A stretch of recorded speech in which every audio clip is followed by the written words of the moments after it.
choreographer, and this is my second film for Blackburn Festival of Light.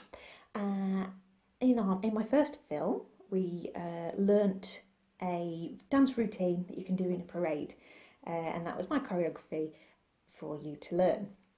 Now in this film, we're going to create a sequence, or you're going to create a sequence. I'm going to give you a task to do that, and that would be how I would usually create a B sequence when I'm working on a parade with a group of dancers. So the other film is the A sequence, this will be the B sequence. So we're also going to think about some improvisation ideas as well. In a minute I'm going to run you through some tasks, and then I'm going to show you by the magic of film myself doing those tasks, and then we're going to make it into a B sequence.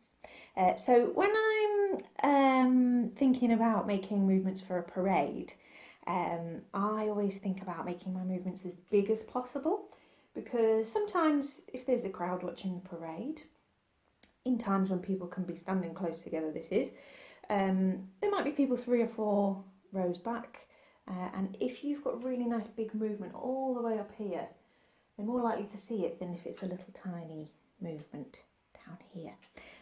So really big movements up high, thinking about moving them forwards, always forwards in a parade. Looking at the audience, you could get eye contact with people, and also thinking about the theme. If you're making your own moves, if there's a theme for the parade, it's really good to think of moves that go with that theme.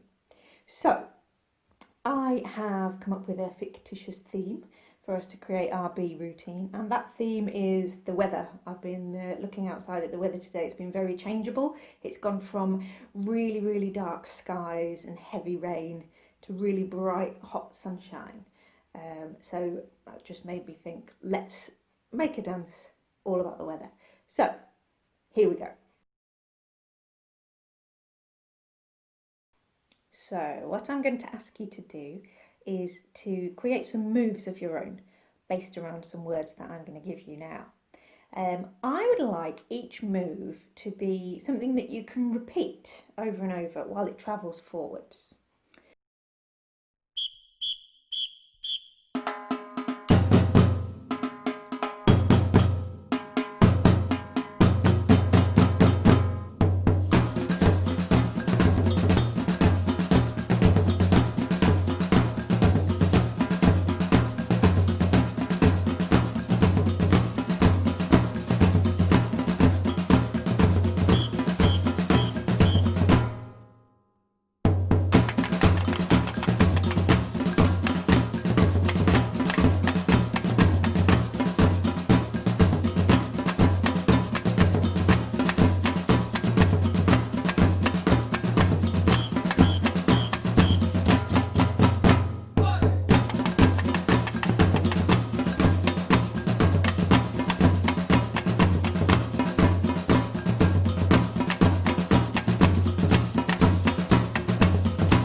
So have you created your moves? We've had 6 words, so you should have 6 different moves that repeat over and over as you travel them forwards. Now, what I want you to do with those moves is make each one last for 8 counts. So if you think about the music, it will go 1, 2, 3, 4, 5, 6, 7, 8.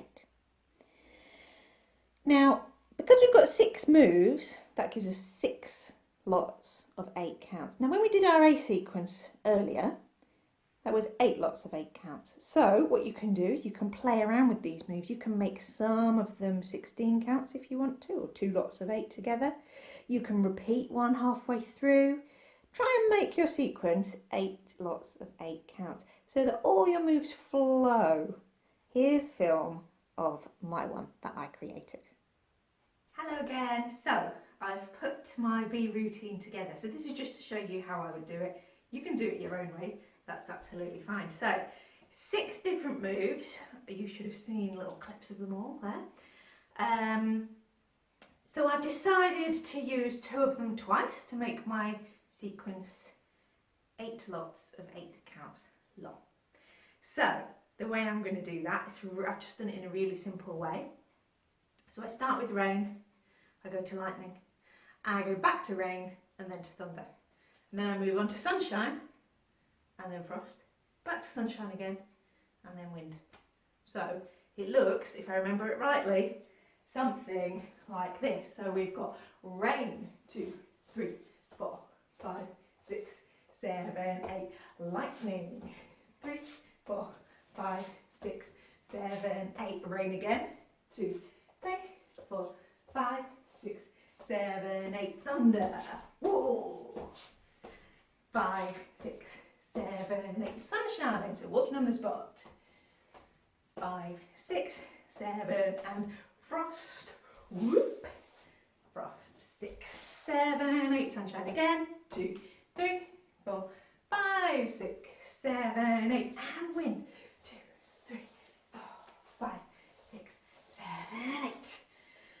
And that's my B routine. So it's as simple as that, putting it together. So now we've got an A routine that I taught you in the other film, and a B routine that you've made up yourself, or you can use mine if you want to. Now what we need is some improvisation, some bits where we get to play. So I'm just going to talk about things that I've used in the past, and I might film the odd example and pop them in there for you. So the first thing that I like to think about is audience interaction. So my dancers will suddenly, I'll give them a signal and they'll go off and they'll interact with the audience in a really specific way. So 2 different ways that I've done that before is we've had characters who've had fishing nets and just those little ones that you have at the beach when you're rock pooling, and they have gone up to some audience members, some that seem like they want to have this done to them, and just popped the fishing net on their head, caught them, and then taken it off. It's very gentle.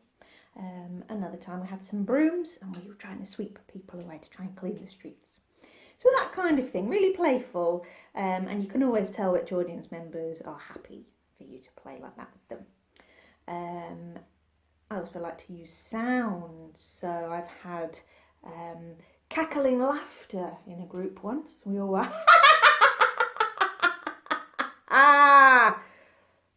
bit scary, but it was a lantern parade and it was dark, it was really moody, it was a very rainy night as well, so it worked really well. I've also done things like going ooh, ooh. It really gets people's attention when they hear something that's just a little bit out of the ordinary. So that's a good thing to do, add in some sounds. You could build some characters. So one time parade was all about the fairground and my dancers represented the fairground waltzers. And we were sort of the chaos that happens when you're really dizzy. So it was that kind of, we created a lot of chaos in that parade. Another thing you can do is create some games or tasks. So you can have a chunk of time where you're really moving, you're really animated, but actually what you're doing is playing a game. It might be something as simple as trying to make people in the audience smile.